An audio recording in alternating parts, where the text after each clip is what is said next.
هرچند این که مامان خیلی دوستش داشت، بیشتر از چیزی که فکر کنی. اما نفیس، با این وجود هیچکی نمیتونه جای پدر مادر بگیره، به خصوص جای پدر رو. مثلا رومی رو ببین، بیشتر از مامانش با من صمیمیه. حتی از کوچکترین مشکلاتشم من آگاهم. بس کنید داداش رسول، بس کنید. خب من دیگه اصلا چاره جزی نداشتم. خب چی کار میکردم؟ حالا رو با خودم میبردم. خب خودتون میدونید این ممکن نبود. من اونجا یه خانواده داشتم، بچه داشتم، 100 جور مشکلات داشتم. باشه، درسته.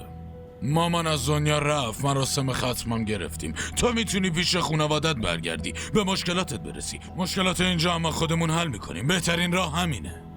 منظور من اصلا این نبود. به خاطر همین رفتارت بود که مامان همیشه دلواپست بود. تو میدونی؟ دلواپس حاله بود.